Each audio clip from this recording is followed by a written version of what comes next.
Hello बच्चों, good afternoon. चलो बच्चों, न्यूटन्स लॉज ऑफ मोशन की बात चल रही थी। इससे प्रीवियस लेक्चर में कंजर्वेशन ऑफ लीनियर मोमेंटम और उसके कुछ एग्जाम्पल्स मैंने बताई थे आपको। इससे पहले वाले लेक्चर में, पहले वाले वीडियो को देखें आप, इससे पहले वाला, ठीक है ना। अब मैं बात कर रहा हूँ law of conservation of momentum और इसका proof. Law of conservation of momentum और इसका प्रूफ देखिए जरा आप। अगर हम किसी सिस्टम पर कोई फोर्स अप्लाई ना करें, if no external force is applied on the system, then total linear momentum of the system in both direct magnitude and direction will remain constant. ठीक है ना, नोट कर लीजिए आप। Law of conservation of linear momentum note करते जाइए। If no external force is applied on the system, no external force applied or act upon a system of two bodies or more than two bodies, then the total momentum or total linear momentum of the system will remain conserved or remain constant. ये statement है law of conservation of linear momentum का। अगर हम किसी system पर कोई external force apply ना करें तो उस सिस्टम का टोटल लीनियर मोमेंटम क्या रहता है? कांस्टेंट रहता है, कंजर्व रहता है। प्रूफ देखें आप इसका, सिंपल सा है। प्रूफ देखें जरा, नोट करें आप इसको। जैसे टू बॉडी सिस्टम है ये, एक बॉडी ये है, इसका मास m1 है। m1 is mass of first body and u1 is velocity of initial velocity of the first body, m2 mass of second body and u2 initial velocity before collision of second body। m1 तो first body का mass है, m2 second body का mass है, u1 collision से पहले first body की velocity है, u2 velocity of second body before collision. ठीक है ना। तो इनिशियल मोमेंटम कितना होगा? Initial momentum of the system, this two mass body system, इस सिस्टम में कितनी बॉडी है? दो। तो इनिशियल मोमेंटम कोलिजन से पहले इसका मोमेंटम प्लस इसका मोमेंटम, तो initial momentum before collision P initial equal to momentum पहली बॉडी का प्लस मोमेंटम सेकंड बॉडी का। तो इनिशियल मोमेंटम पहली बॉडी का मोमेंटम हो गया m1u1 प्लस m2u2। क्लियर। जब ये दोनों बॉडी टकराती हैं, कोलाइड करेंगी ड्यूरिंग कोलिजन, जब ये बॉडी इससे कोलाइड करेगी तो ये दोनों कांटेक्ट में आएंगी। कांटेक्ट में जैसे ही आएंगी तो ड्यूरिंग कोलिजन एक बॉडी दूसरी बॉडी से जब टकराएगी तो ड्यूरिंग कोलिजन इस बॉडी के द्वारा इस पर इंटरनल फोर्स, इस बॉडी के द्वारा इस बॉडी पर लगाया गया इंटरनल फोर्स, नॉट एक्सटर्नल, इस बात को नोट कर लें। क्योंकि जब टकराते समय ड्यूरिंग कोलिजन, जब ये दोनों बॉडी एक दूसरे से, जैसे ये बॉडी चली और टकराई इससे, तो टकराते समय कोलिजन के ड्यूरेशन में कोई एक्सटर्नल फोर्स तो है नहीं। किसने? तो ये फोर्स कौन से हैं? तो ये जो फोर्स है F12 और F21, सेकंड बॉडी के द्वारा फर्स्ट बॉडी पर लगने वाला फोर्स तो F12 और फर्स्ट बॉडी के द्वारा सेकंड बॉडी पर लगने वाला फोर्स F21। तो ये दोनों फोर्स कौन से फोर्स हैं? During collision internal force, not external force. तो लिख दिया है आपने F12 force on the first body, this is the force on the first body exerted by second body. ये फोर्स है किस पर? F12। आपने लिखा है F12। F1 का मतलब पहली बॉडी पर फोर्स है, किसने लगाया है? Secondary. This is the force on first body exerted by second body during collision, this is the force on second body exerted by first body। ये तो फर्स्ट बॉडी पर फोर्स है, ड्यूरिंग कोलिजन जो second body ने लगाया है, this is the force on second body exerted by first body. ठीक है। No external force here during collision. जब ये दोनों बॉडी टकराती हैं तो इस समय at the time of contact, at the time of contact, जब टकराई है, यहां पर जब कॉन्टैक्ट हुआ है इन दोनों का, तो इस बॉडी ने तो इस पर फोर्स लगाया है, इस फर्स्ट बॉडी ने सेकंड बॉडी पर फोर्स इस डायरेक्शन में लगाया, इस बॉडी ने इस पर फोर्स इधर लगाया और इस बॉडी ने इस पर फोर्स इधर लगाया, तो ये जो फोर्स लग रहे हैं ड्यूरिंग कोलिजन इंटरनल फोर्स है ये, न कि external force. No external force is applied on the system here during collision. So due to these forces, कौन से फोर्स? जो इंटरनल फोर्स इस बॉडी ने इस पर लगाया और इस बॉडी ने इस पर लगाया। ध्यान से सुनिएगा, इस बॉडी ने इस पर जो फोर्स लगाया है इस फोर्स के द्वारा और इस बॉडी ने इस पर जो फोर्स लगाया है, इन दोनों इंटरनल फोर्सों के कारण इन बॉडीज के मोमेंटम में जो चेंज आया है, due to these forces during collision delta P1 change in momentum of the first body. मतलब इस बॉडी ने इस पर जो फोर्स लगाया है, इस फोर्स के कारण इसके मोमेंटम में चेंज डेल्टा P1 है, और इस बॉडी ने इस पर जो फोर्स लगाया है, इस फोर्स के कारण इस बॉडी के मोमेंटम में चेंज डेल्टा P2 है। मैंने यहां लिखा है delta P1 during collision due to internal force delta P1 change in momentum of the first body, delta P2 change in momentum of the second body. तो ये momentum में जो चेंज हो रहा है किसके कारण? ड्यूरिंग कोलिजन इंटरनल फोर्स के कारण चेंज हो रहा है, न कि एक्सटर्नल फोर्स के कारण। Hence the total change in momentum due to internal force, पहली बॉडी के मोमेंटम में चेंज डेल्टा P1 है, दूसरी बॉडी के में चेंज मोमेंटम में डेल्टा P2 है। तो total change in momentum due to internal force delta P1 plus delta P2। इसको मैं ऐसे लिख सकता हूं डेल्टा P1 प्लस P2। जरा गौर से देख लो बच्चों, नोट कर लो इस बात को। But according to Newton second law, Newton second law क्या कहता है? Rate of change of linear momentum is equal to applied force, external applied force on the system. तो applied force, external applied force on the system is equal to delta P upon delta T। According to Newton second law ये जो force देख रहे हैं ये external force है, न कि internal force. According to Newton second law, ध्यान से सुन लो, according to Newton second law rate of change of linear momentum is equal to applied force, external force applied on the system is equal to delta P को मैं लिख सकता हूं change in momentum of the system, ये रहा internal force के कारण change in momentum है ये बच्चों upon time, ठीक है ना। और ये कौन सा फोर्स है? External force. ये कौन बोल रहा है? न्यूटन सेकंड लॉ है। Total change in momentum of the system, rate of change of, total rate of change of momentum of the system is equal to होता है applied external force, F is equal to delta P upon delta T। In this relation Newton second law में ये जो F देख रहे हैं आप, ये एक्सटर्नल फोर्स है। और न्यूटन सेकंड लॉ क्या कहता है? Applied force on the system is equal to होता है total change, rate of change of linear momentum. Delta P की जगह पर change in momentum internal force के कारण कितना है? Delta P1 plus P2 upon delta T, ठीक है ना। बट डेल्टा T क्या है? टाइम ड्यूरिंग कोलिजन है, टाइम ड्यूरिंग कोलिजन है, लेकिन ड्यूरिंग कोलिजन एक्सटर्नल फोर्स नहीं होता, but external force is zero here during collision. During collision external force apply नहीं हुआ है क्योंकि ये फोर्स एक्सटर्नल फोर्स है, और ड्यूरिंग कोलिजन F12 और F21 जो थे वो कौन से हैं? Internal force. So during collision no external force is applied on the system, so F is equal to 0। इस रिलेशन में इस F की जगह पर 0 लिख दो, F इज इक्वल टू 0। तो इस रिलेशन में जब F0 लिखोगे बच्चों, यहां पर जब इस रिलेशन में यहां F0 लिखोगे, F जब 0 लिखोगे तो क्या रिजल्ट आ जाएगा? इसकी जगह पर 0 लिखो, 0 is equal to delta P1 plus P2 upon delta T is equal to 0। Clear है? डेल्टा T तो 0 हो नहीं सकता, तो क्या वैल्यू 0 हो गई? आपने लिखा है, ध्यान दीजिए, F is equal to delta P1 plus P2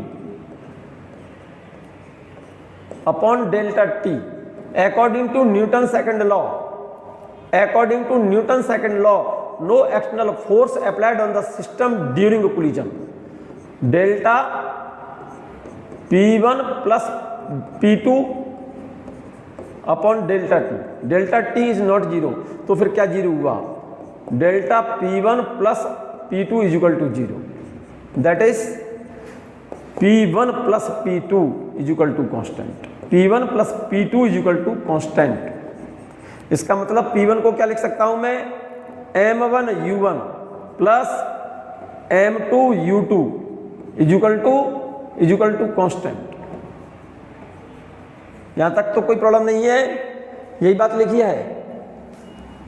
during collision no force applied on the system, तो F की जगह पर क्या लिख दिया, ये 0, यहां पर 0 लिखेंगे तो क्या आ जाएगा, delta P1 plus P2 upon delta T equal to 0, time 0 हो नहीं सकता, तो इसका मतलब delta P1 plus P2 equal to 0, that is P1 plus P2 equal to constant. इसका मतलब M1 U1 plus M2 U2 equal to constant. If after collision, ये तो कोलिजन से पहले total momentum M1 U1 plus M2 U2 equal to constant.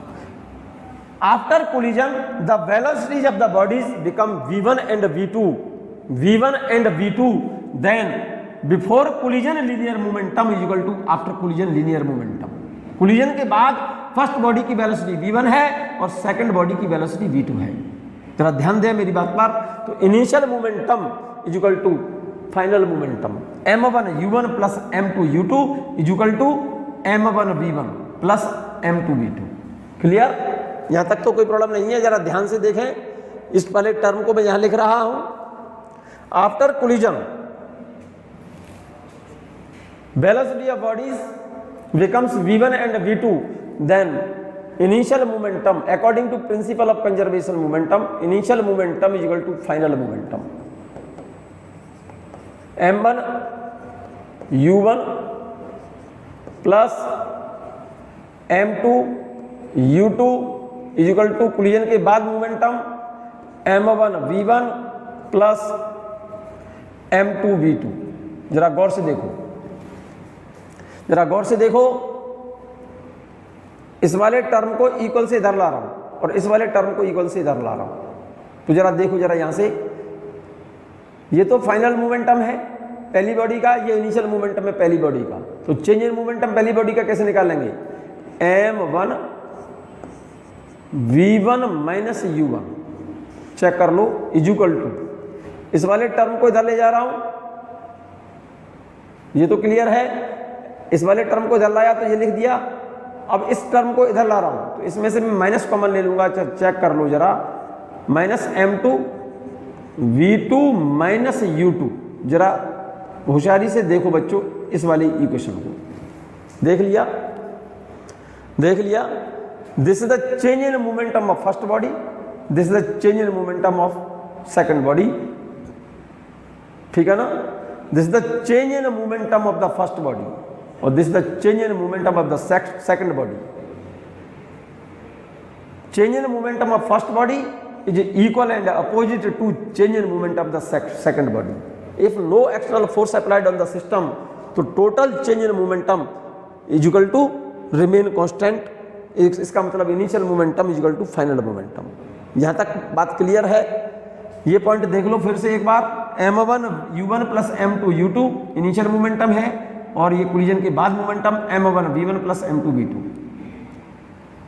इस वाले term को equal से इधर लाया हूं तो रिजल्ट ये आएगा, इज इक्वल टू माइनस, इस वाले टर्म को इधर ला करके मैंने माइनस कॉमन ले लिया है, v2 माइनस u2। ये change in moment of first body का है और ये change in moment of second body का है। Hence the change in momentum of the first body is equal and opposite to the change in moment of the second body. This is the law of conservation of linear momentum. बिल्कुल clear, 100%। आप इसको note जरूर कर लेना बच्चों, फिर से बोल रहा हूं, वीडियो सुनेंगे आप इसको नोट करेंगे साथ साथ, ठीक है। मैं बात कर रहा हूं Newton third law derived from law of conservation of momentum. Newton third law की बात कर रहा हूं, derived from Newton third law derived from law of conservation of momentum और linear momentum. Newton third law क्या है? Every action and reaction are equal and opposite. Newton का तीसरा नियम ड्राइव कर रहे हैं बच्चों हम यहां पर, पहले नोट कर लो आप इस बात को। Newton's third law derived from law of conservation of linear momentum. Law of conservation of linear momentum से न्यूटन का तीसरा नियम फाइंड करना, ड्राइव करना। नोट कर लिया? Newton's third law can be drive from conservation of linear momentum. ये statement में पहले लिख चुका हूं। अब इसका डेरिवेशन सुन लें आप। Law of conservation of linear momentum से न्यूटन के तीसरे नियम को ड्राइव करना है। और न्यूटन का थर्ड लॉ क्या है? Every action and reaction are equal and opposite. इस पॉइंट को, इस वाले थर्ड लॉ को, न्यूटन के थर्ड लॉ को कंजर्वेशन ऑफ लीनियर मोमेंटम से हम ड्राइव कर रहे हैं। According to conservation of linear momentum, for a system of two bodies in the absence of external force by law of conservation of momentum P1 plus P2 equal to constant। जब किसी system पर कोई external force apply ना किया जाए तो two body system का total linear momentum क्या रहता है? कंजर्व रहता है। m1 plus P1 plus P2 equal to constant. ये तो मोमेंटम पहली बॉडी का है, ये मोमेंटम सेकंड बॉडी का है। That is m1 v1 plus m2 v2 equal to constant. Note कर लो आप। कर लिया? इक्वल टू कांस्टेंट को मैं यहां पर k लिख सकता हूं। मान लिया मैंने, कांस्टेंट को मैंने k मान लिया। ये conservation of law of conservation of linear momentum है। ये law of conservation of linear momentum है। Law of conservation of linear momentum है। इससे मुझे क्या ड्राइव करना है? न्यूटन का थर्ड लॉ ड्राइव करना है। एक काम कर लो, ये जो इक्वेशन देख रहे हैं इसको डिफरेंशिएट कर दो विद रेस्पेक्ट टू टाइम। इस इक्वेशन को डिफरेंशिएट करो with respect to time, time के रेस्पेक्ट में कर दोगे तो डिफरेंशिएशन करिए आप इसको। m1 इसको डिफरेंशिएट करेंगे टाइम के रिगार्ड में तो dv1 by d t plus m2 dv2 by d t equal to constant का, इक्वल टू कॉन्स्टेंट है, कॉन्स्टेंट का टाइम के रेस्पेक्ट में इक्वल टू कॉन्स्टेंट है ये। और कॉन्स्टेंट को टाइम के रिगार्ड में डिफरेंशिएट करोगे तो ये k क्या है? कांस्टेंट है। तो कांस्टेंट का डिफरेंशिएशन टाइम के रिगार्ड में क्या होगा? 0 होगा बच्चों। अरे भाई d अपॉन डी टी और k कांस्टेंट है तो इसका डिफरेंशिएशन 0 होगा। इस k का डिफरेंशिएशन 0 होगा। ठीक है ना? तो इसको लिख सकते हैं आप, डिफरेंशिएट करोगे आप टाइम के रिगार्ड में इस इक्वेशन को तो इसको लिखेंगे m1 dv1 by d t plus m2 dv2 by d t equal to k का डिफरेंशिएशन t के रिगार्ड में 0 क्योंकि k कांस्टेंट है। क्लियर?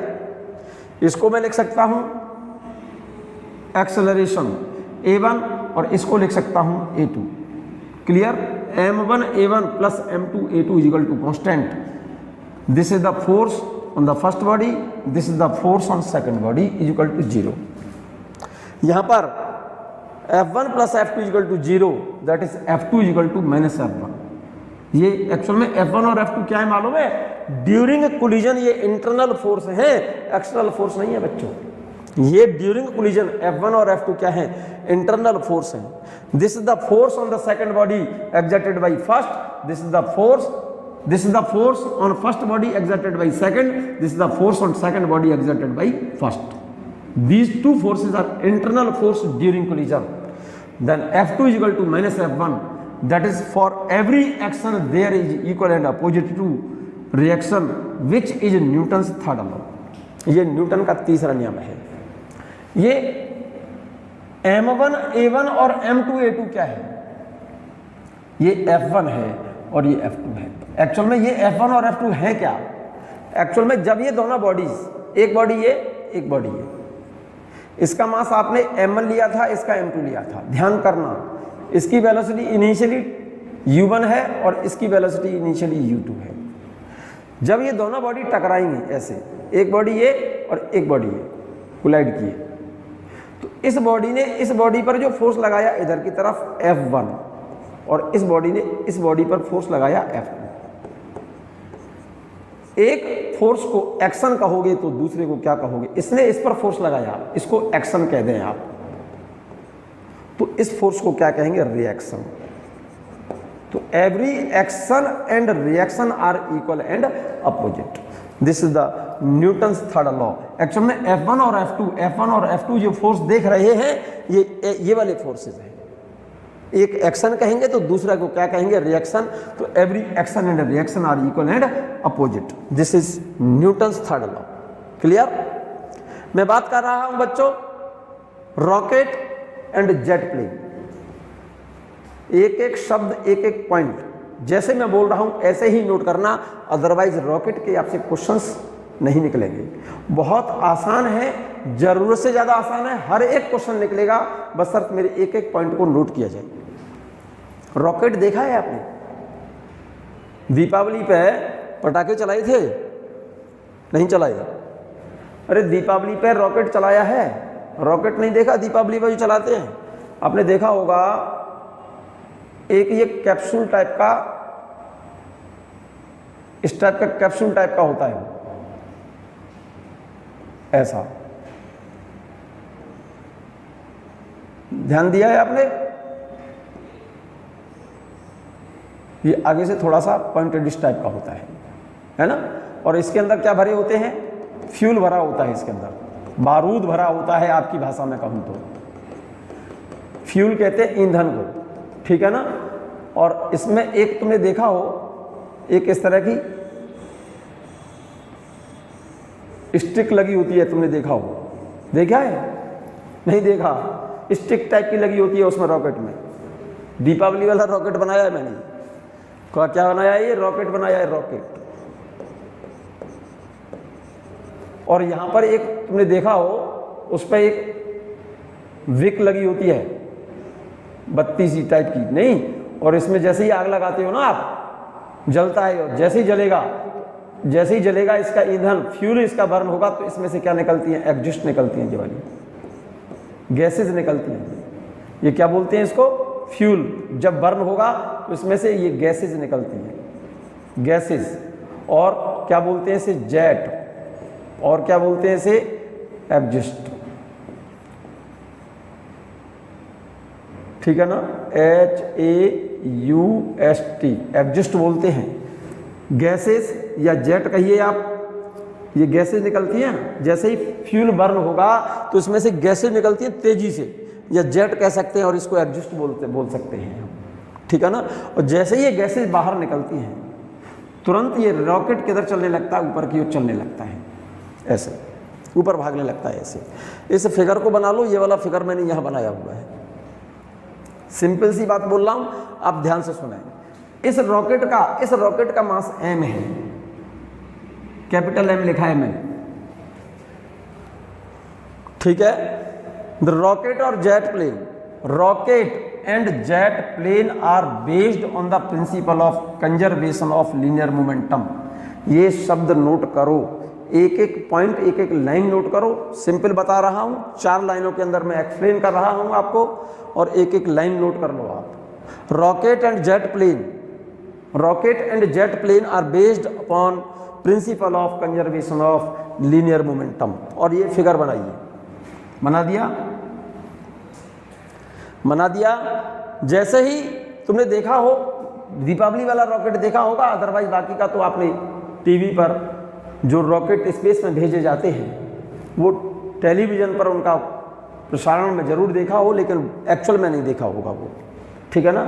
नॉर्मली आपने जो दीपावली वगैरह पर जो पटाखे चलाते हैं उसमें रॉकेट टाइप का एक आता है, ये उसमें एक स्टिक लगी होती है, एक फ्रेम होता है, उसमें फ्यूल भरा होता है, उसमें एक विक लगी होती है। विक में जैसे ही आप आग लगाते हो तुरंत उसमें से क्या निकलती हैं? गैसेज निकलती हैं तेजी से, जेट के फॉर्म में, या गैसेज कहिए या इनको एग्जॉस्ट कहिए। और जैसे ही गैसेज इसमें से बाहर निकलती हैं तेजी से, तुरंत ये रॉकेट, ये वाला जो फ्रेम है, ये आगे की तरफ चलता है, ठीक है ना? और इस रॉकेट का मास मैंने कैपिटल M मान लिया है। ये वाला फिगर आप बना दिया। ये फिगर मैंने यहाँ बनाया हुआ है, ये रहा, ये बनाया हुआ है, ये रॉकेट है, ये रॉकेट। जैसे ही बर्न करोगे इसके फ्यूल को तो इसमें से गैसेज निकलती हैं, जेट के फॉर्म में गैसेज कह सकते हैं, जेट कह सकते हैं और एग्जॉस्ट कह सकते हैं। और जैसे ही गैसेज बाहर निकलेंगी तुरंत रॉकेट ऊपर की ओर चलने लगता है। Momentum of exhaust in downward direction, exhaust जैसे ही नीचे निकलती हैं तो इनका मोमेंटम डाउनवर्ड डायरेक्शन जितना होगा is equal to momentum of the rocket in upward direction. So according to Newton's third law of motion the jet exerts an equal and opposite reaction on the rocket in upward direction. Rocket in upward direction. फिर से समझ लो इस बात को। पहली line तो simple सी ये लिखी है, रॉकेट या jet plane conservation of linear momentum पर बेस्ड है। जैसे ही इस रॉकेट के फ्यूल को बर्न कराते हैं तुरंत इसमें से एग्जिस्ट निकलती है, तो एग्जिस्ट का नीचे की तरफ मोमेंटम, एग्जिस्ट का नीचे की तरफ मोमेंटम, जितना नीचे की तरफ एग्जिस्ट का लीनियर मोमेंटम होगा रॉकेट का उतना ही अपवर्ड डायरेक्शन में लीनियर मोमेंटम होगा। According to Newton's third law, Newton का तीसरा नियम बोलता है इस बात को। देखो मोमेंटम ऑफ एग्जिस्ट, ये एग्जिस्ट बोलते हैं इन जेट को, ये गैसेज को, momentum of exhaust in downward direction. जैसे ही गैसेज इसमें से बाहर निकलेंगी तो मोमेंटम एग्जिस्ट का किधर होगा, डाउनवर्ड डायरेक्शन में, is equal and opposite to the momentum of the rocket in upward direction. Exhaust का मोमेंटम डाउनवर्ड और रॉकेट का मोमेंटम अपवर्ड। ये न्यूटन का तीसरा नियम है। So according to Newton third law of motion the jet means ये gases और exhaust, the jet exerts an equal and opposite reaction force on the rocket in upward direction.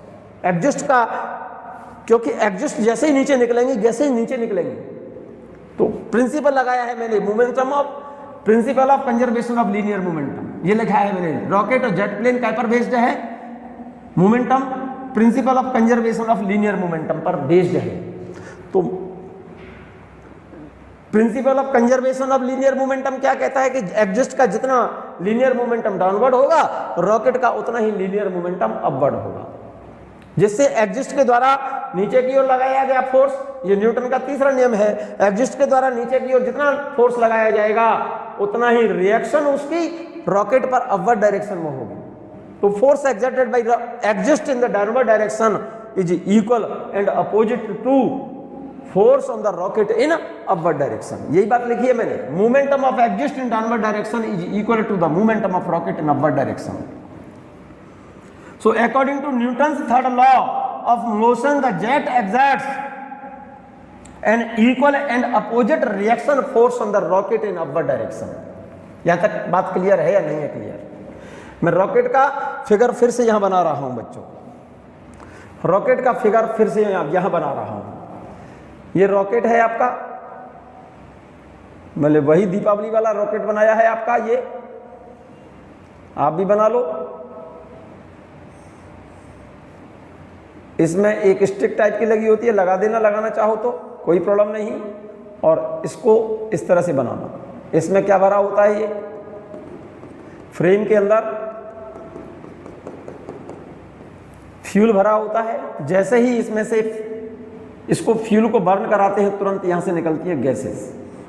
क्या निकलती है? ये गैसेस और एग्जिस्ट निकलती है, ये ठीक है ना, गैसेस निकलती है और एग्जिस्ट निकलती है। ये मास रॉकेट का है, कैपिटल है, ठीक है। यहां पर लिख दिया है m is the mass of rocket, small m rate of burning of fuel, that is mass of fuel burn पर सेकेंड। m लिख दो इसको, स्मॉल m लिखा है मैंने, स्मॉल m या dm अपॉन dt कह सकता हूं मैं इसको। स्मॉल m को मैं लिख सकता हूं यहां पर dm upon dt, rate of burning of fuel small m से डिनोट किया है मैंने dm अपॉन dt को। इसको, इस m को dm अपॉन dt कह सकते हैं आप। मैंने लिख भी दिया है rate of burning of fuel that is mass of fuel burn पर सेकंड, स्मॉल m से डिनोट किया है। और लिखना चाहते हैं अगर आप तो dm अपॉन dt भी लिख सकते हैं आप, ठीक है ना। और जैसे ही फ्यूल इसमें से बर्न होगा तुरंत इसमें से एग्जॉस्ट निकलते हैं, कितनी स्पीड से, u वेलोसिटी ऑफ गैसेस और जेट और एग्जॉस्ट, स्मॉल u। तो एग्जॉस्ट के द्वारा इस रॉकेट पर नीचे की ओर लगने वाला फोर्स कितना होगा, रॉकेट एग्जॉस्ट के द्वारा नीचे की ओर लगने वाला फोर्स, उसका रिएक्शन किधर जाएगी, रॉकेट पर ऊपर की ओर। तो इस रॉकेट पर अपवर्ड डायरेक्शन में लगने वाला फोर्स कितना होगा, F इक्वल टू फोर्स बराबर होता है, F बराबर होता है मास इंटू एक्सेलरेशन। इसको लिखूंगा मैं मास इंटू एक्सेलरेशन लिखते हैं ना आप। तो मास को हम इसको ऐसे लिखेंगे M D V upon D T, D U upon D T. इसको एक्चुअल में यू चेंज नहीं हो रहा, U D M upon D T ऐसे लिखते हैं बच्चों इसे, डी टी। और यू क्या चीज है, वेलोसिटी ऑफ एग्जिस्ट है, और D M upon D T को लिख सकता हूं मैं स्मॉल एम लिखा है मैंने, rate of burning of fuel, mass of burning of fuel और मास ऑफ फ्यूल बर्न पर second, rate of burning of fuel को मैंने स्मॉल एम से शो कर दिया है। तो एग्जिस्ट के द्वारा इस रॉकेट पर ऊपर की ओर लगने वाला फोर्स कितना हो गया, एम इंटू यू, नोट कर लो आप। और इस रॉकेट का वेट किधर है, डाउनवर्ड एम जी, रॉकेट का वेट तो होगा डाउनवर्ड, और एग्जिस्ट के द्वारा रॉकेट पर लगने वाला फोर्स किधर है, अपवर्ड।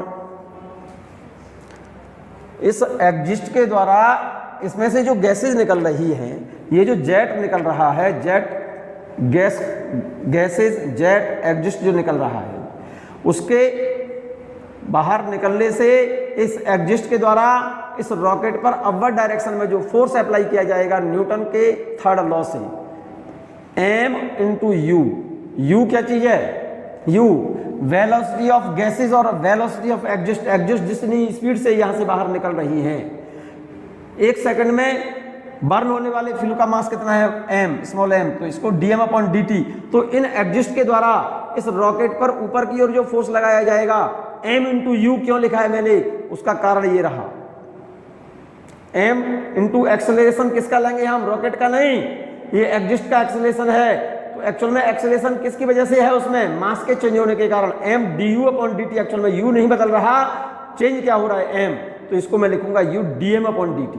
तो d M upon D t क्या चीज है, ये mass of burning of fuel per second या rate of burning of fuel, ठीक है ना। तो u D M upon D T को, d M upon D T को मैंने क्या लिखा है, स्मॉल एम लिखा है यहाँ पर, स्मॉल एम। तो इस एग्जिस्ट के द्वारा इस रॉकेट पर, इन एग्जिस्ट के द्वारा इस रॉकेट पर ऊपर की ओर जो फोर्स लगाया जा रहा है वो कितना है, m into u. In this relation m is mass of burning of fuel per second, u speed velocity of exhaust. तो एग्जिस्ट के द्वारा इस रॉकेट पर ऊपर की ओर जो फोर्स लगाया जाएगा वो कितना होगा, एम यू। और वेट ऑफ रॉकेट डाउनवर्ड कितना है, इस रॉकेट का वेट एम जी। एग्जिस्ट के द्वारा रॉकेट पर ऊपर की ओर लगने वाला फोर्स कितना है, एम यू। न्यूटन का तीसरा नियम अप्लाई किया है मैंने, एग्जिस्ट का मोमेंटम नीचे, रॉकेट का मोमेंटम ऊपर। तो एग्जिस्ट का नीचे की तरफ मोमेंटम, तो एग्जिस्ट के द्वारा लगने वाला फोर्स डाउनवर्ड, और एग्जिस्ट उतना ही रिएक्शन फोर्स लगाएगी रॉकेट पर अपवर्ड। तो एग्जिस्ट के द्वारा रॉकेट पर जो अपवर्ड फोर्स लग रहा है कितना, F equal to M u. In this relation small m is rate of burning of fuel और u is speed of exhaust, और वेट रॉकेट का कितना है, एम जी। यहां तक बात क्लियर है कि नहीं क्लियर है ये बात बिल्कुल 100%। अगर अपवर्ड फोर्स कम है और वेट ज्यादा है, मतलब डाउनवर्ड वेट ज्यादा है, अपवर्ड जो एग्जिस्ट फोर्स लगा रहे हैं वो फोर्स कम है, वेट ज्यादा है, तो क्या रॉकेट ऊपर जाएगा, rocket will not lift up, ऊपर नहीं जाएगा। मैं यहां पर मैंने ये बात लिख दी है, देखो। Then force exerted by the rocket exhausted, the force exerted by the exhaust on the rocket in upward direction F equal to M U. First case, if upward force M U less than weight of the rocket, ऊपर की ओर force कम है, wait rocket का ज्यादा है, तो क्या rocket ऊपर जाएगा, नहीं जाएगा।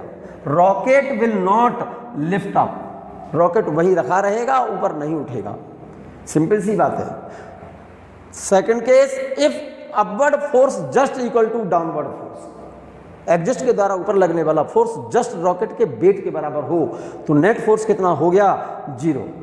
If upward force equal to weight of the rocket, then the rocket will just lift up with zero acceleration और with constant velocity। यहां तक बात क्लियर है कि नहीं है, बिल्कुल clear. Third case, if upward force, अगर अपवर्ड फोर्स ज्यादा है किससे, वेट से, upward force greater then downward force, तो नेट फोर्स कितना होगा, ऊपर ज्यादा है नीचे कम, तो ज्यादा में से कम को सब्ट्रैक्ट कर दो, तो नेट फोर्स कितना आएगा, if M U greater than M G, then rocket will go up with same acceleration A। in this case net force on the rocket in upward direction, upward force ज्यादा है, downward force कम है, wait कम है, तो upward में से downward force को घटा दो तो नेट फोर्स निकल आएगा रॉकेट पर किस डायरेक्शन में, अपवर्ड डायरेक्शन में। तो नेट फोर्स के फॉर्मूले में नेट फोर्स जब निकालेंगे रॉकेट पर तो क्या लिखेंगे, m इंटू ए, इसमें m रॉकेट का मास है क्योंकि नेट फोर्स रॉकेट पर है ना ये, तो यहाँ पर कैपिटल M लिखेंगे रॉकेट का मास, एक्सेलरेशन है रॉकेट का, ये mass of burning of fuel per second, speed of exhaust minus ये क्या है, वेट है रॉकेट का, m मास है रॉकेट का और g है, एक्सेलरेशन निकल आएगा यहाँ से। इस m को नीचे ले आओ, इस वाले m को इसके नीचे ले आओ, तो a acceleration of rocket during journey mu minus mg upon m, ठीक है, सेपरेट कर सकते हैं mu अपॉन m माइनस m से m कट गया तो minus g। This is the acceleration from this relation we can calculate acceleration of the rocket. Clear? From equation number 4 जरा देखो जरा गौर से, इस इक्वेशन को ही देख लो, यहाँ से इसी इक्वेशन को देख लो, तो मैं इसको इस mg को इधर ले आऊं, इस mg को इस इक्वल से इधर ले जाऊं तो mu बराबर क्या हो जाएगा, mu बराबर mg प्लस me। अरे भाई ये इक्वेशन तो एक ही बात है ना बेटा, अरे भाई ये वाली इक्वेशन और ये वाली इक्वेशन एक ही बात है। mu को तो यहाँ रखा, इस mg को मैं इक्वल से इधर ले आया तो mg प्लस ma, ये क्या चीज है, रॉकेट पर अपवर्ड डायरेक्शन में लगने वाला फोर्स है एग्जिस्ट के द्वारा लगने वाला फोर्स है अपवर्ड डायरेक्शन में। कैपिटल M को कॉमन ले लो g प्लस ए, तो ये क्या चीज है, force exerted by exhaust on the rocket in upward direction, तो F equal to m g plus A. Clear? एक और इंपॉर्टेंट नोट बच्चों इसको लिख लें, इसको स्पेशली नोट कर लें, बहुत इंपॉर्टेंट नोट है ये, काम की चीज लिखी है ये,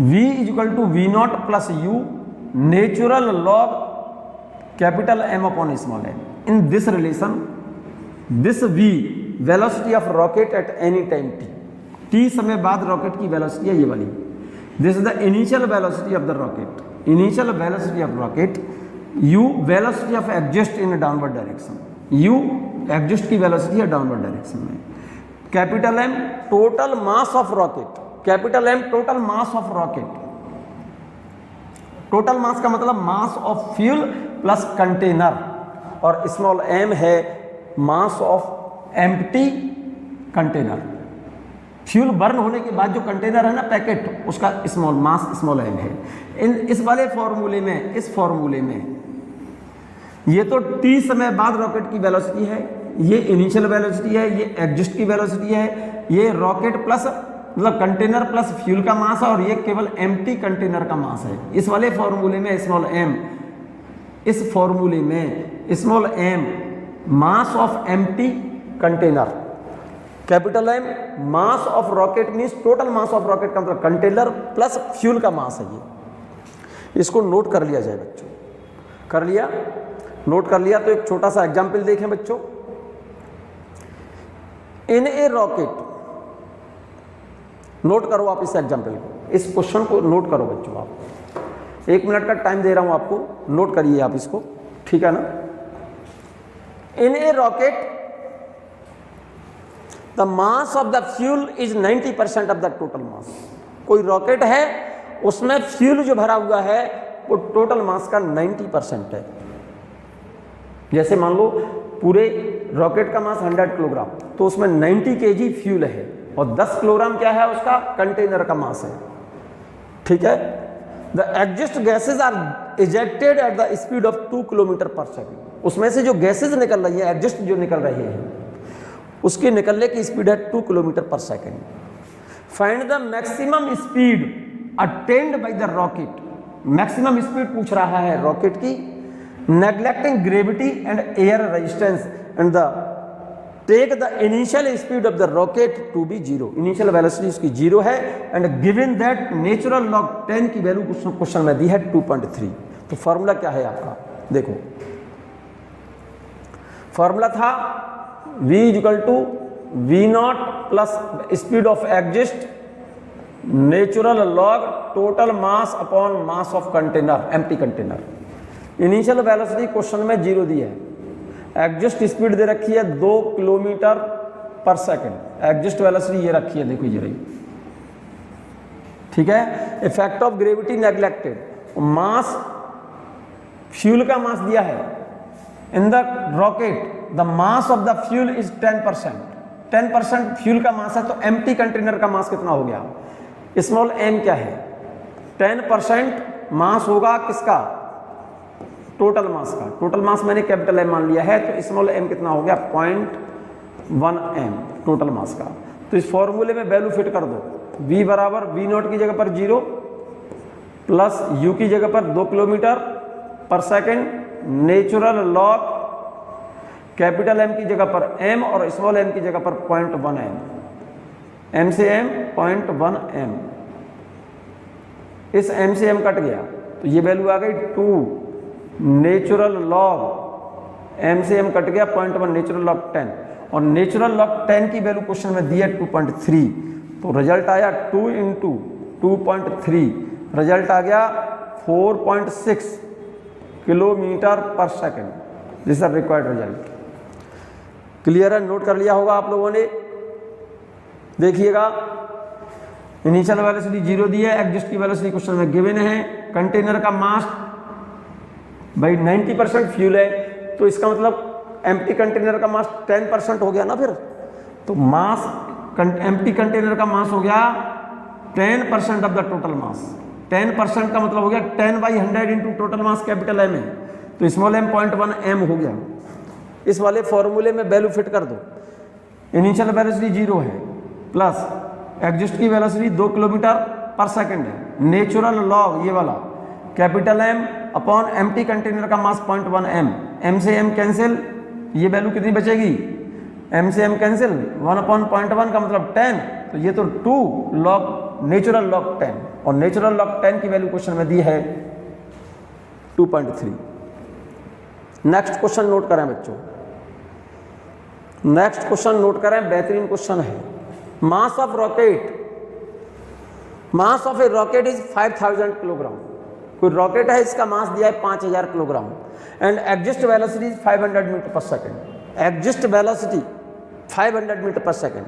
ये तो रॉकेट का मास है, total mass capital M, this is the speed of exhaust 500 metre per second. Calculate rate of burning of fuel, पहला कब, just lift the rocket, second में पूछ रहा है to produce an acceleration of 10.2 metre per second square in the rocket, just lift off the rocket. Capital M mass कितना दिया है rocket का, कैपिटल एम मास दिया है आपके लिए 5000 kg, और एग्जिस्ट स्पीड दी है आपके लिए 500 मीटर पर सेकेंड, ठीक है। Calculate rate of burning of fuel, small M का मतलब dm/dt पूछ रहा है, dm/dt को स्मॉल एम कहा था आपसे, to the just lift off the rocket, ठीक है ना। जी की वैल्यू कितनी लिख लेंगे, 9.8, नहीं दी है तो आप नोट कर लें, जी की value 9.8 metre per second square. If rocket just lift up, तो फर्स्ट केस में क्या कह रहा है, to the rocket just lift up, तो जस्ट जब रॉकेट ऊपर चलने वाला है, इसका मतलब अपवर्ड फोर्स F = mu, ध्यान करो formula, = wait of the rocket downward direction. तो स्मॉल m की वैल्यू पूछ रहा है आपसे, mg/u, m कितना है बेटे 5000, g की वैल्यू 9.8 रख लो या 10 लिख लो, इसे कैलकुलेशन के लिए 10 मान लो, इसे 10, u की जगह पर 500, रिजल्ट कितना आया 100 किलोग्राम पर सेकेंड, एक सेकेंड में rate of burning of fuel आ गया 100 किलोग्राम पर सेकेंड, और जी की वैल्यू 9.8 रखोगे तो 98 आ जाएगा। सेकेंड केस में क्या पूछ रहा है, to produce an acceleration of 10.2 metre per second square in the rocket, इसको हटा रहा हूं मैं। सेकेंड केस देखिएगा इसका, आपका अपवर्ड फोर्स कितना था, तो नेट फोर्स कितना बचेगा, net force = upward force minus weight, ध्यान है। तो ये एक्सेलरेशन कितना हो जाएगा, नेट फोर्स के लिए क्या लिखेंगे, मास इनटू एक्सेलरेशन = mu, भूल जाओ फॉर्मूले, आप केवल फिगर याद रखो, फिगर में ये कंडीशन याद रखिए बस केवल आप, और कुछ याद मत रखो।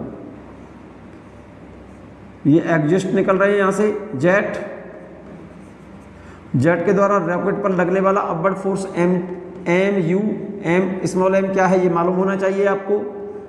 वेट ऑफ द रॉकेट, अगर ये फोर्स कम है ये फोर्स ज़्यादा है तो rocket will not lift up if this force just equal to this, then rocket lift up with zero acceleration और कांस्टेंट वेलोसिटी, और if this force is greater than this then acceleration of rocket in upward direction is constant. तो उस case में upward force minus downward force net force आ जाएगा, तो इसका acceleration निकल आएगा, ए निकल आएगा। एक क्वेश्चन में, क्योंकि यहाँ पर क्वेश्चन में एक्सेलरेशन दिया है तो rate of burning of fuel पूछा है, तो स्मॉल एम निकालना है, तो इस वाले टर्म को यहाँ रखो और इस टर्म को इधर ले जाओ, तो M into U equal to इस टर्म को इधर लाएंगे तो M A plus G. Clear? Small M पूछना है, ऐसा मत करना एम से एम कैंसिल कर दो, ये तो रॉकेट का मास है, ये mass of burning of fuel equal to M A plus G upon U. Value fit कर दो, एम की वैल्यू कितनी है 5000 दे रखी है उसने क्वेश्चन में, ए की वैल्यू 10.2, तो अब जी की वैल्यू 9.8 ले लेना बच्चों, जिससे आसानी से सॉल्व हो जाएगा, अपॉन यू की वैल्यू 500, इससे 10 टाइम्स कट गया, ये इंटू कितना है 10.2 प्लस 9.8 20, तो स्मॉल एम आ गया 200 kg पर सेकेंड। क्लियर? यहाँ तक क्लियर है ये बिल्कुल? चेक कर लो आप इसको, देखो ये रहा फर्स्ट केस, ये रहा सेकंड केस में एक्सेलरेशन ये रहा, एक्सेलरेशन का फॉर्मूला समझ में आ गया होगा, डायरेक्ट रिजल्ट आ रहा है 200 किलोग्राम पर सेकेंड। क्लियर हो गई बात? नेक्स्ट क्वेश्चन नोट कीजिए आप इसको, ये वाला क्वेश्चन नोट करो बच्चों, फास्ट करिए आप नोट ये वाला। Mass of a rocket is 10,000 kilogram. एक रॉकेट है जिसका मास 10,000 किलोग्राम है। It is going up with an acceleration of 5 metre per second square. ऊपर की ओर जा रहा है कितनी एक्सेलरेशन से? 5 metre per second square. What is the force exerted by exhaust on the rocket? Simple सा है, रॉकेट का टोटल मास 10,000 किलोग्राम है। एक्सेलरेशन क्वेश्चन में गिवन है, एक्सेलरेशन क्वेश्चन में गिवन है कितना? एक्सेलरेशन दिया है, रॉकेट का मास दिया है, क्या पूछा है? एग्जिस्ट के द्वारा अपवर्ड लगने वाला force F equal to M G, A plus G लिखो, ए प्लस जी। ये फॉर्मूला मालूम है कि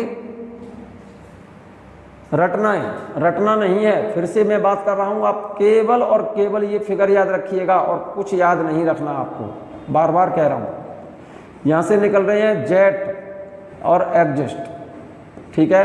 एग्जिस्ट के द्वारा रॉकेट पर अपवर्ड लगने वाला force F equal to M you.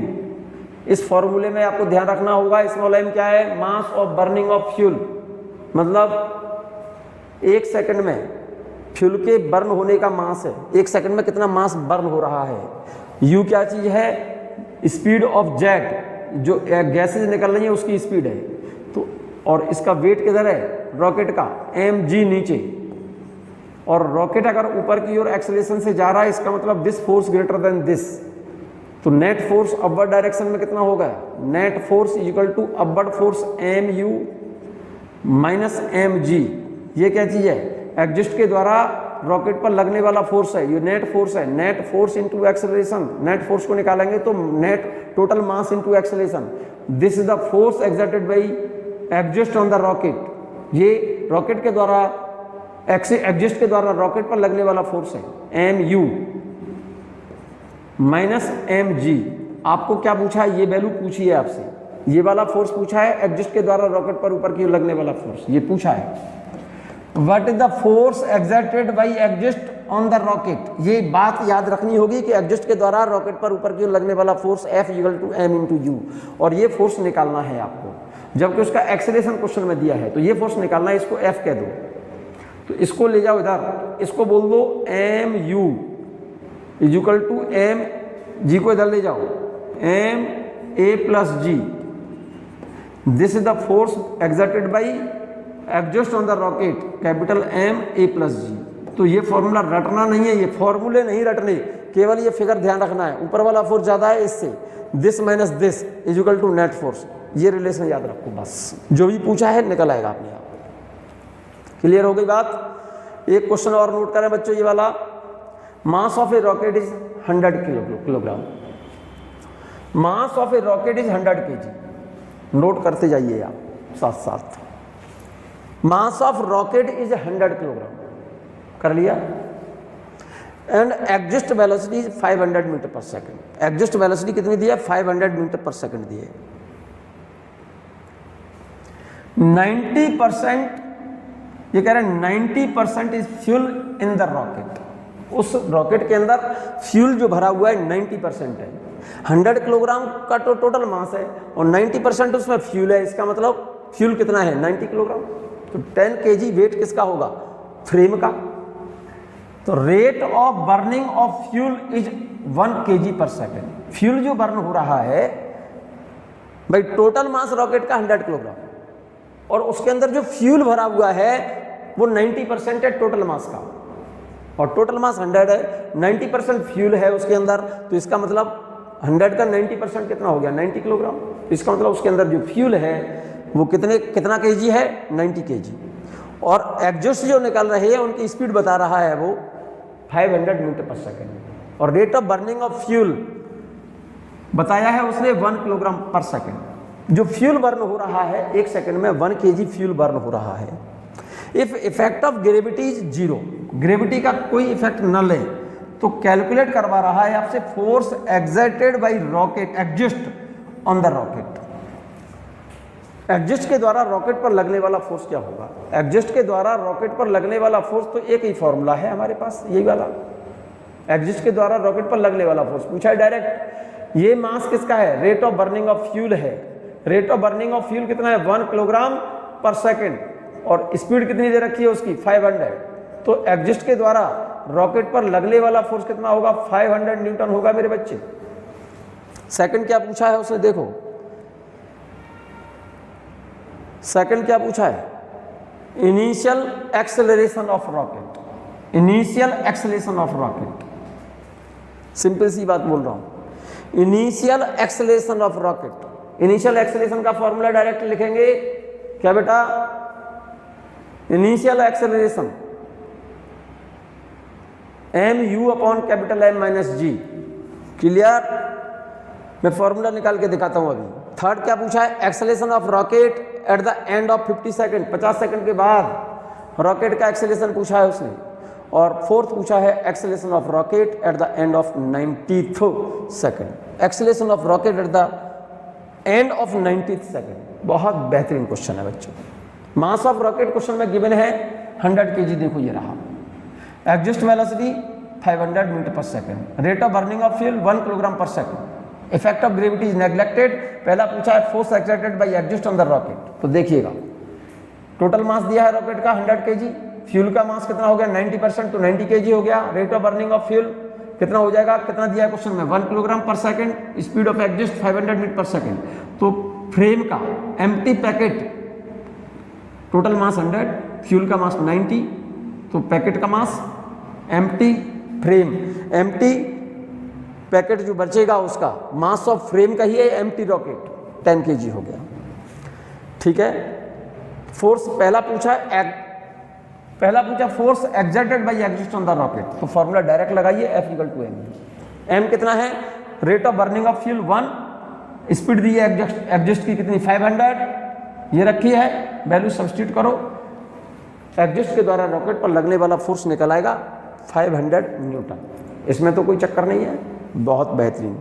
Second क्या पूछा है मेरे बच्चे? Initial acceleration of the rocket. अब उसने एक बात और बोली है, effect of gravity is neglected. Effect of gravity is neglected, तो रिलेशन लगाइए आप। क्या? ध्यान दीजिए मेरी बात पर। ये रॉकेट है, क्वेश्चन में कंडीशन लगा दिया उसने, ग्रेविटी का कोई इफेक्ट नहीं लेना।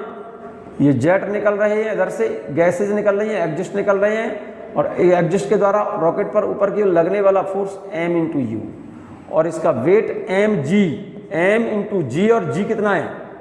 g कितना है? 0। m × g कितना है? 0। तो वेट इसका कितना हो जाएगा? 0। तो नेट फोर्स कितना हुआ इस पर अपवर्ड? नेट फोर्स = mu हुआ। तो नेट फोर्स की जगह पर mass into acceleration is equal to M U. तो एक्सेलेरेशन कितना हो जाएगा, M into U upon capital M. Initial acceleration पूछा है, ये तो rate of burning of fuel है 1, स्पीड एग्जिस्ट की 500 और टोटल मास कितना है, इनिशियली 100 है उसका, तो एक्सेलेरेशन आ गया इसका 5 मीटर पर सेकंड स्क्वायर। ये रहा रिजल्ट, ये रहा second case. Weight of the rocket is 0, hence net upward force on the rocket F equal to M equal to 500। तो एक्सेलेरेशन आ जाएगा, नेट फोर्स की जगह पर क्या लिखूंगा, m इंटू ए, तो a बराबर net force upon mass. Net force 500 और मास कितना है रॉकेट का 100 दे रखा है, तो रिजल्ट आ गया एक्सेलेरेशन, इनिशियल एक्सेलेरेशन आ जाएगा 5 metre per second square. Third case पूछा है मेरे बच्चे, उसने थर्ड पार्ट क्या पूछा है, देखो ये रहा, acceleration of rocket, acceleration of rocket at the end of 50 second. 50 second के बाद एक्सेलेरेशन पूछा है बच्चों उसका। तो 50 सेकंड बाद बच्चों, क्योंकि फ्यूल बर्न हो रहा है 1 सेकंड में 1 किलोग्राम, तो 50 सेकंड में कितना फ्यूल बर्न हो जाएगा, 50 किलोग्राम। तो रिमेनिंग मास रॉकेट का कितना होगा, 50 किलोग्राम तो फ्यूल निकल गया उसमें से, टोटल मास कितना है 100 है, तो रिमेनिंग मास ऑफ रॉकेट कितना हो जाएगा उसका 50। तो एक्सेलेरेशन निकल आएगा बच्चों थर्ड केस में, देखिएगा 50 kilogram fuel will burn in 50 second, hence mass of the rocket at the end of 50 second 100 minus 50 kilogram. और नेट फोर्स कितना है उस पर फ्यूल का, वो तो 500 ही रहेगा, रिमेनिंग मास कितना है 50। तो एक्सेलेरेशन 50 सेकंड बाद कितना हो जाएगा 10 मीटर पर सेकंड स्क्वायर। यहाँ तक बात क्लियर है या नहीं है, बिल्कुल क्लियर है 100%। अब वो कह रहा है whole fuel will burn in 90 second, end of the 90 second उसका एक्सेलेरेशन पूछा है, at the end of 90th second. 90 second में जब पूरा फ्यूल बर्न हो गया तो उसमें से एग्जिस्ट निकलना तो बंद हो जाएंगे, और एग्जिस्ट जब निकलना बंद हो गए तो एग्जिस्ट की स्पीड 0 हो गई, और एग्जिस्ट निकलना जब बंद हो जाएंगे उसकी स्पीड 0 हो जाएगी, तो एग्जिस्ट के द्वारा रॉकेट पर ऊपर की ओर लगने वाला फोर्स कितना होगा 0। हो गया क्वेश्चन, ये रहा। Hence eight the end of 90 second, clear, rate of burning of fuel, fuel burn होना बंद हो गया, m0 और एग्जिस्ट निकलना बंद हो गया, एग्जिस्ट की स्पीड 0, तो नेट फोर्स कितना हो गया 0। तो एक्सेलेरेशन कितना होगा, net force upon mass, net force कितना है 0, और एम्प्टी रॉकेट का मास कितना हो जाएगा 90 kg, तो फ्यूल बर्न हो गया। एम्प्टी रॉकेट 10 किलोग्राम का रह गया, रह जाने दो, लेकिन अपवर्ड फोर्स नहीं है तो उसका एक्सेलेरेशन क्या होगा 0। Eight the end of 90th second acceleration 0, that is velocity of rocket become constant. Velocity क्या हो जाएगी उसकी, कांस्टेंट हो जाएगी। कोई प्रॉब्लम? मैं बात कर रहा हूं बच्चों difference between rocket and jet plane. Rocket और जेट प्लेन में क्या डिफरेंस है? जेट प्लेन सिंपल सी बात है, जेट प्लेन एयर में फ्लाई करता है बच्चों, और जबकि रॉकेट कहां जाता है, space where there is no air. Rocket तो जाता है स्पेस में जहां एयर नहीं है, तो रॉकेट जब जाएगा स्पेस में तो उसको ऑक्सीजन साथ ले जानी पड़ेगी, जबकि जेट प्लेन किसके अंदर, एटमॉस्फेयर के अंदर ही फ्लाई करता है। तो जेट प्लेन जब जाएगा तो उसको ऑक्सीजन की जो जरूरत होती है वो कहां से लेता है, एटमॉस्फेयर से। ये बात मैंने लिख दी है, प्रिंसिपल तो सेम है बच्चों दोनों का। Difference between rocket and jet plane, principle is same but jet plane fly in air, hence jet plane takes oxygen from air for burning their fuel. Jet plane जो होते हैं वो एयर में ही उड़ते हैं, तो एयर से अपनी ऑक्सीजन, फ्यूल बर्न कराने के लिए जो ऑक्सीजन लेते हैं वो एयर से लेते हैं। But rocket go in space where there is no air. Rocket ऐसी जगह पर जाते हैं, स्पेस में जाते हैं जहां पर एयर नहीं है, और जहां पर एयर नहीं है तो फ्यूल को बर्न कराने के लिए वो क्या करना पड़ेगा, hence they carry oxygen with them. वो उनको ऑक्सीजन साथ ले जानी पड़ेगी। किनको? रॉकेट स्पेस में जाते हैं, ऐसी जगह पर भेजते हैं हम रॉकेट जहां पर एयर नहीं है, तो वहां पर फ्यूल को बर्न कराने के लिए ऑक्सीजन उनको साथ ले जानी पड़ेगी। जबकि जेट प्लेन जो होते हैं वो एयर में ही उड़ते हैं, एयर में ही चलते हैं, एयर में ही रहते हैं ना, ज़्यादा हाइट तक नहीं जाते। कौन? Jet plane. तो इसलिए उनको ऑक्सीजन की जो जरूरत होती है तो एयर से ले लेंगे, सिंपल सी बात है। ठीक है ना? यहाँ तक लेक्चर बच्चों, ये वीडियो सुने और इसको एक बार लिख लें और रिवाइज कर लें, ठीक है। इसके बाद एक लेक्चर नेक्स्ट वीडियो में लेकर के आएंगे बच्चों, हम फ्रिक्शन। ठीक है, तब तक के लिए इस वीडियो को देखें और पढ़ लें।